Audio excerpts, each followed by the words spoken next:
Tai visiems labas rytas. Šiandien nuostabus šeštadienis ir aš esu gamtoje, sode, pas pranciškonės seseris, išties labai svetinga bendruomenė ir taip pat nuostabus jų sodas. Tai kuo nuoširdžiausiai sveikinimai jums šį šeštadienį ir vis labiau ir labiau mes artėjame prie sekminių šventės, šeštinių pirmiau, po to sekminių šventės.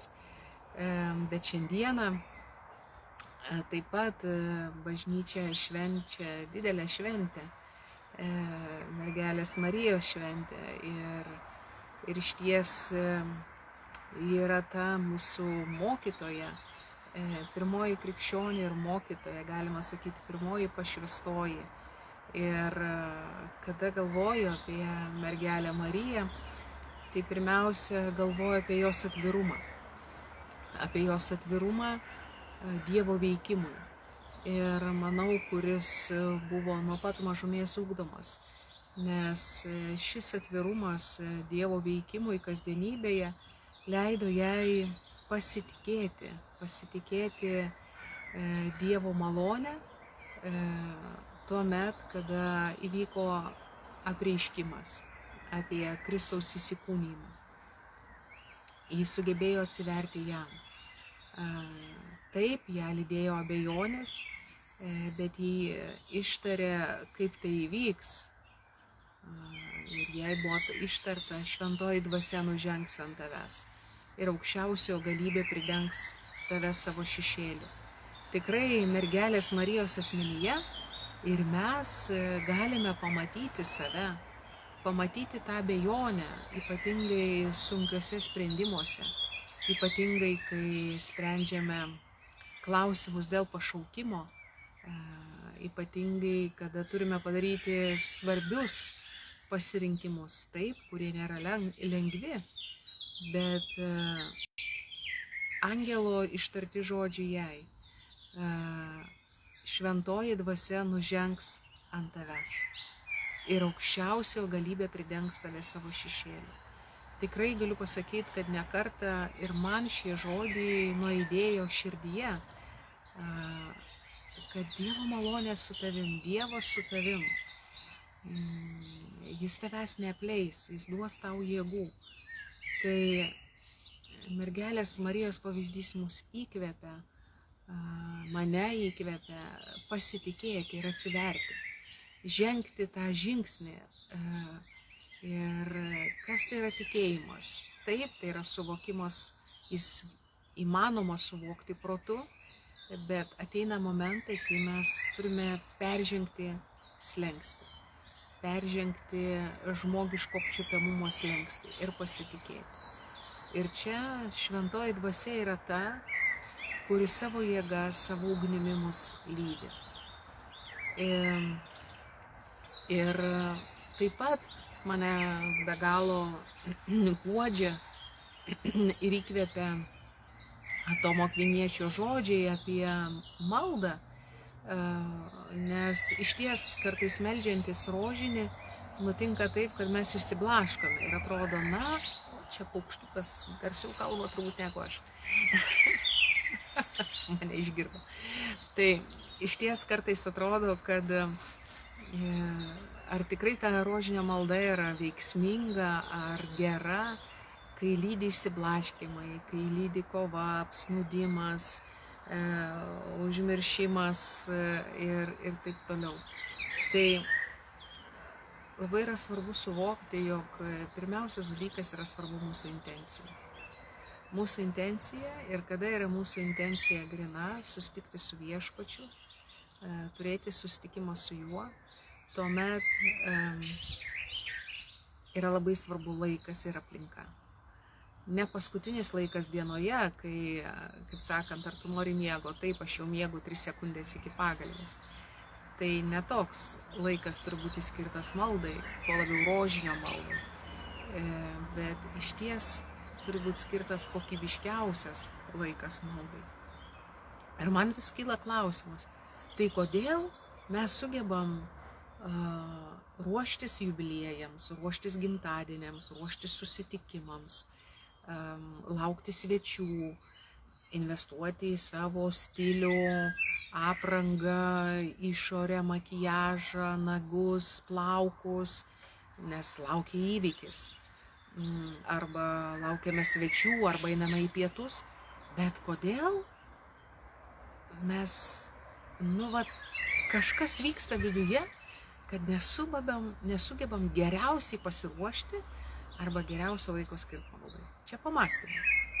O tai yra dvasinis dalykas.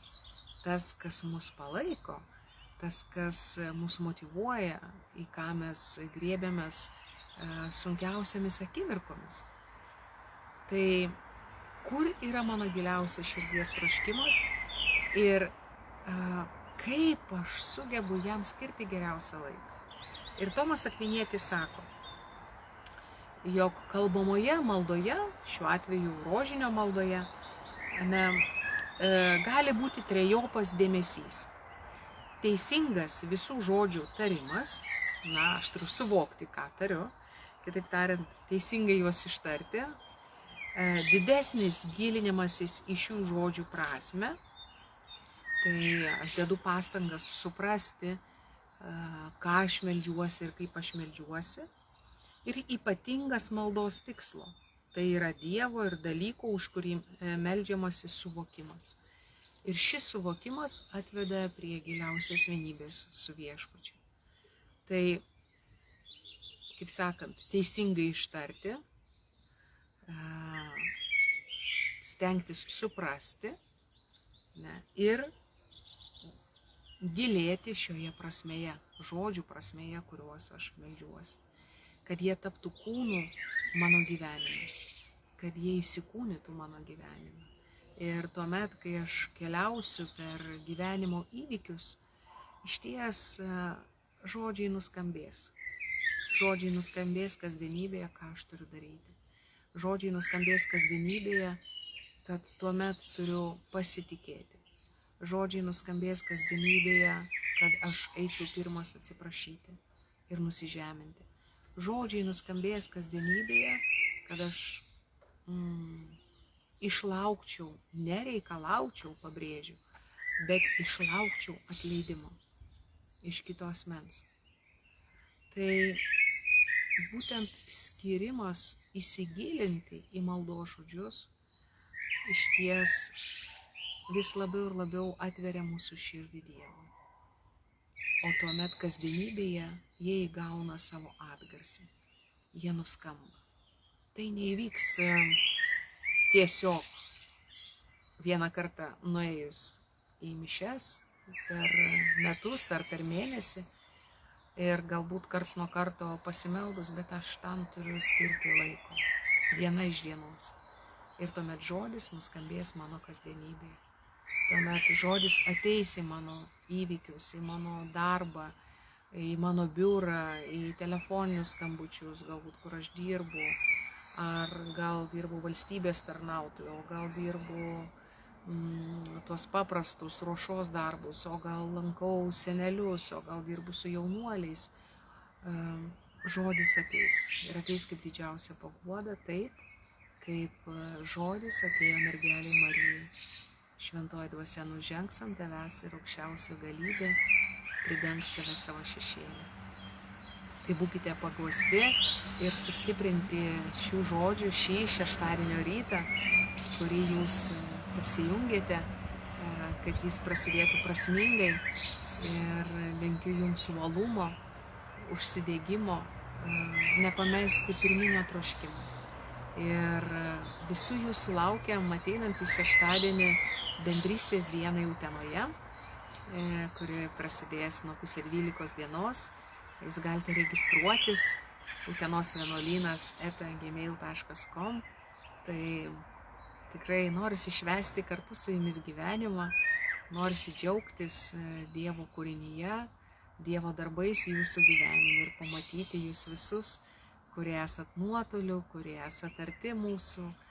Tai su visais kartu susitikti. O dabar aš už jūs visus pasimelsiu. Viešpatie Jėzau Kristau, aš šlovinu ir garbinu tave už šį nuostabų rytą. Šlovinu tave už tai, kad dabar mes galime būti tavo akivaizdoje. Ir meldžiuosi už kiekvieną, kuris šiuo metu yra pasijungęs nuotoliu ir trokšta skirti laiko tau. Už tuos, kurie guli šiltame patale, kurie gurkšnoja kavą, galbūt kurie yra darbuose ir turi galimybę klausyti, galbūt kiti jau yra kelyje arba ruošiasi pusryčiauti su savo šeima. Viešpatie, visi mes esame mylimi tavo vaikai. Ypatingai meldžiu kiekvienam iš mūsų, Viešpatie, jautrumo tavo pirminiam įkvėpimui, vis giliau pažinti tave. Jautrumo atsiversti Dievo žodį ir įsileisti jį į širdį, tam, kad jis įgautų atspalvį mūsų kasdienybėje. Meldžiu liek savo šventąją dvasią, kiekvieną iš mūsų kaip didžiausią paguodą ir padrąsinimą, taip, kaip tai buvo mergeliai Marijai. Šventoji dvasia nužengs ant tavęs ir aukščiausiojo galybė pridengs tave savo šešėliu. Per Kristų mūsų Viešpatį. Amen. Tai visiems jums kuo didžiausi sveikinimai iš Kauno ir lauksiu jūsų su sesėmis ateinantį šeštadienį Utenoje. Būkite palaiminti.